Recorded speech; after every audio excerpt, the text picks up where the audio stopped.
Ye bakunzi b'urubuga rwacu BRC News, ndabasuhuje ndabaramukije, mugire amahoro y'Imana kuri iki gicamunsi cyo ku itariki 28 z'ukwezi kwa gatandatu umwaka wa 2026. Bavandimwe rero, reka mbagezeho ikiganiro gike cyane gitoya cyangwa se cy'amakuru atugeraho muri kano kanya, kandi mbasaba kugira ngo ni ukuri mukomeze mutube hafi mukora kuri like, musharinga ibiganiro kandi mwiyandikisha mukanda kuri subscribe, noneho kugira ngo ibiganiro byacu bikomeze bitere imbere. Nta wundi ugiye kubagezaho ayo makuru cyangwa se iki kiganiro ni Muzalendo wanyu nimero ya 5 cyangwa se Muzalendo number 5. Mukomere rero, ndabakunda kandi ndabishimira igihe cyose iyo mbonye muri gukora ibyo twabasabye. Bavandimwe rero, amakuru ahari akomeye cyane ni amakuru yo muri Rubaya, ariko nabasuhuje kabisa aho muri hose hirya no hino, yaba muri Afurika, yaba muri Aziya, Oceania, ibihugu by'i Burayi, aho hose ndabizi ko muhari abumva uru rurimi tuvuga.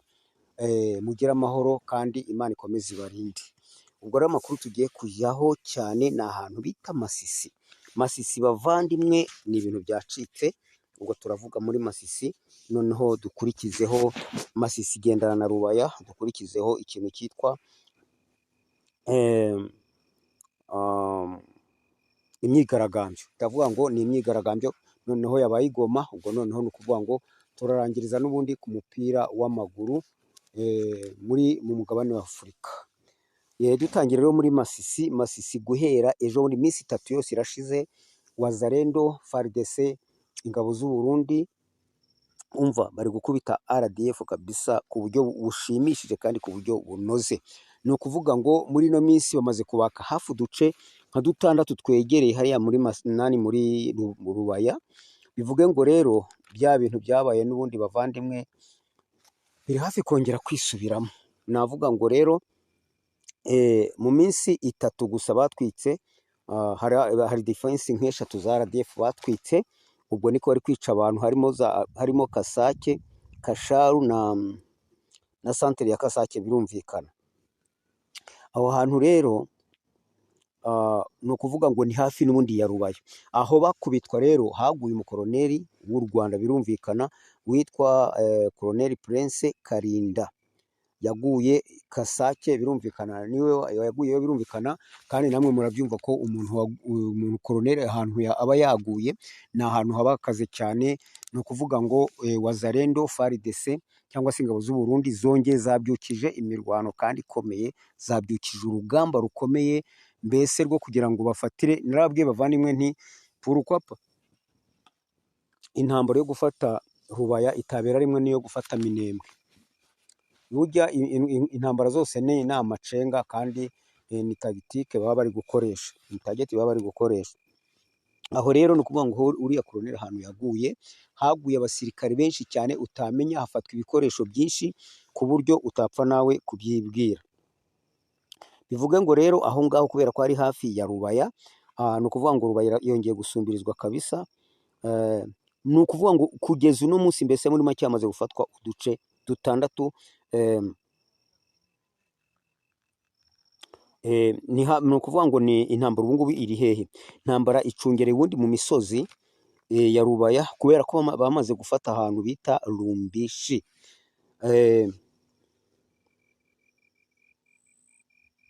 Noneho nanone kandi Wazalendo, ahantu amakuru ari kutugeraho, bamaze kwigarura n'ubundi ahantu bita Kabingo. Aho hose rero intambara iri guca ibintu, kandi bavandimwe ibintu ntabwo byoroshye pe, ntabwo byoroshye. Reka dutege amaso muri ino minsi iri imbere, ndatekereza ko ibintu turaba turi kumva indi ndirimbo. Reka tugere rero ku myigaragambyo. Imyigaragambyo bavandimwe yabaye yayigoma na Kasamutwe. Navuga ngo Nyamuhombeza niwe uvuga ati ni agahondesho, ngo po aka nako ni agahondesho. Bavandimwe mubyumve kandi mubisubire ko aka ari agahondesho. Abaturage rero ba Kongo, saruti pe, mwebwe ibyo ari byo byose ntabwo muzamera nk'abanyarwanda bagiye bahondwa udufuni bagaceceka, bakabakubitisha kubafunga, bakabakubitisha kubahiga, bakabakubitisha iterabwoba bagaceceka. Ariko abaturage ba Kongo kabisa, mwihangane kandi Imana izabafasha pe, nkurikije uko namwe mukaze mutoroshye. Abatwumva mbese ni ukuri yumva ururimi rwacu, ariko barahari benshi cyane, abazarendo benshi bumva ururimi rwacu. Noneho ni ukuvuga ngo abakongomani hafi benshi cyane muri Nord Kivu na Sud Kivu bumva ururimi rw'ikinyabwisha kabisa, bararwumva cyane, bamwe benshi ni abanyabwisha. Aho rero muri abantu b'abagabo kabisa, abaturage ubwo nibo ndi gushima, ntabwo ndi gushima abazarendo b'abagabo b'ingabo cyangwa se FARDC, nabo nyine ubwo nabashimiye ku ruhande rwabo, ariko ni ukuvuga ngo muri abantu b'abagabo, kumva mutinyuka RDF n'ukuntu yica n'ukuntu isogota. Ubu ni ukuvuga ngo iyi imyigaragambyo yabaye, bavandimwe bari bari kwishimira birumvikana gutsinda kwa FARDC, ko nawe yagiye mu cyiciro cyo kugira ngo nayo igaragare yo ko yatsinze. Ariko mu bwo kwigaragambya bati twebwe turafaci wacu, faci beto wacu. Iryo jambo bavandimwe, iryo jambo, iryo zina baba bari gusubiramo rya faci, rya perezida wa Repubulika ya Kongo, abaturage bakabivuga kandi bari mu gice cy'umwanzi enemy, bari kumwe nayo, bazi ko ari umwicayi, bazi ko ari umusogozi. Amahanga iyo abyumvishe, buriya ni ukuvuga ngo iyi ntambara irimo bampatse ibihugu, kandi bampatse ibihugu ni abazungu, kandi abazungu ntacyo batwifuriza muri Afurika, ndetse cyane cyane ku buryo bw'umwihariko Kongo, kubera ko abakongomani bazi ko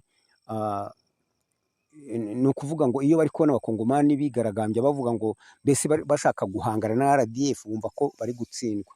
Niyo mpamvu rero buriya barageraho nabo bagakuramo akabo karenge. Muri kumva amanama ari kuba ya ONU, muri kumva amategeko ari hejuru y'agatsiko, babashyiraho poreshati, muve muri Kongo, niko bimeze, ubusugire bwa Kongo bugomba kubahirizwa.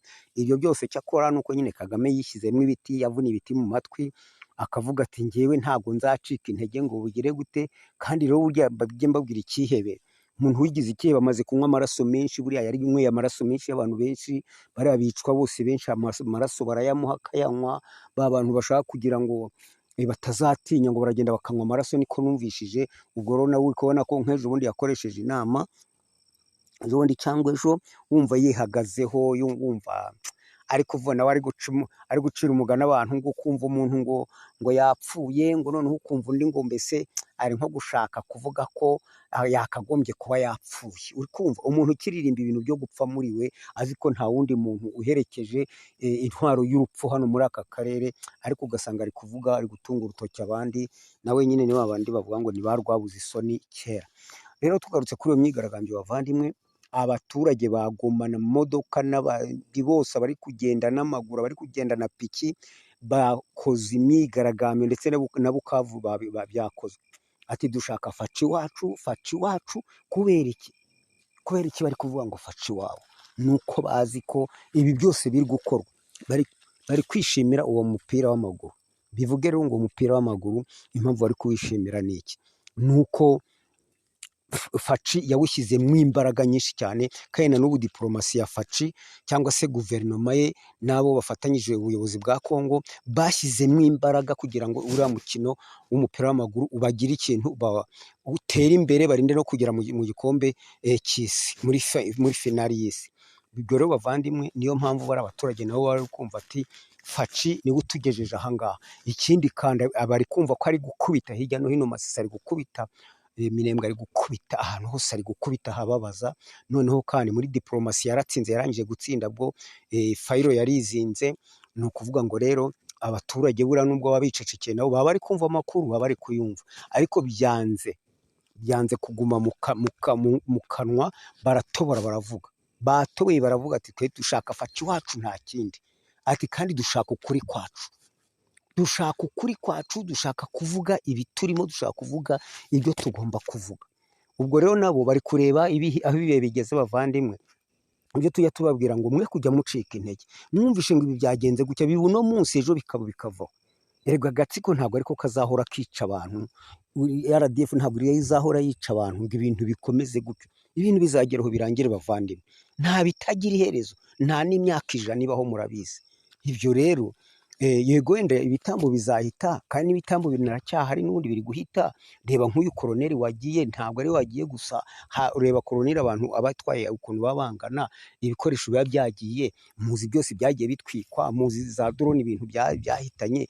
Ibyo nyine bigomba kubaho, kandi Uwiteka mumenye ngo aba yarabyemeye ko bibaho, kugira ngo nyuma y'ibyo bihe hazagira ikintu gisobanuka, cyangwa se inyigisho y'Uwiteka igere gute, ibone gutambuka.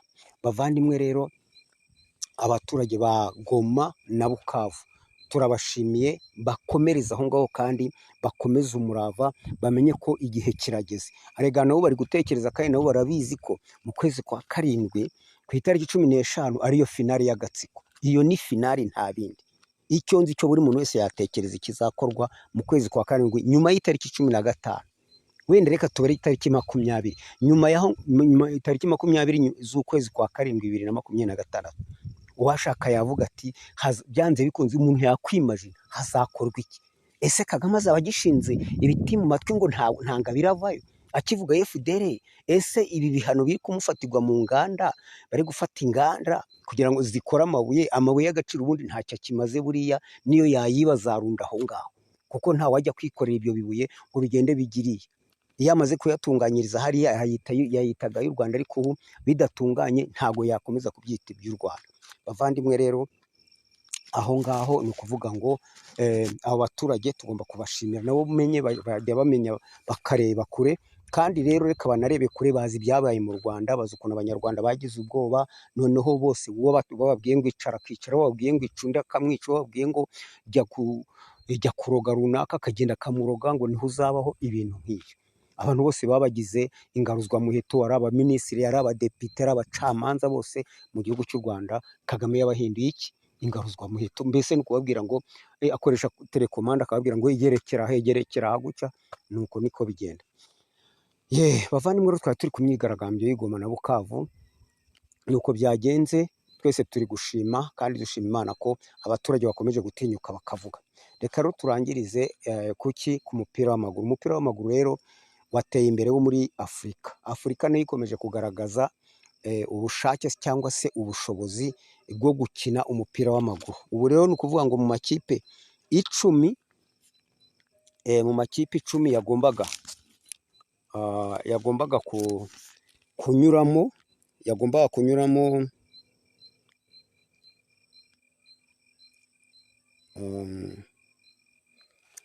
amakipe 10 yagombaga mbese yagombaga kurangiza icyiciro cyo kugira ngo bagende bakuranamo. Habonetse amakipe 9. Ni ibintu bikomeye cyane. Muri Afurika amakipe 9 niyo yabashije kugira gute, niyo yabashije kunyuramo. Ubwo rero murumva ko mu makipe 9 rero DRC irimo ndani. Ubwo urumva nta kuntu utakomeza kwishimira icyo kintu, kandi bimeze neza. Harimo za Maroc, harimo za Afurika y'Epfo, harimo za Algeria, harimo za Maroc, harimo nyinshi cyane. Ni ukuvuga ngo ni 9.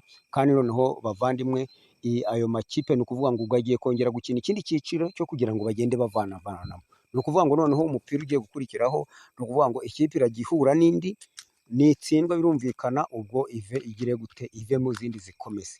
Aho rero noneho tutari twarangiza, reka dusabe Imana yo mu ijuru ikomeze idufatire ukuboko kw'iburyo, idufatire mu maboko yayo iriya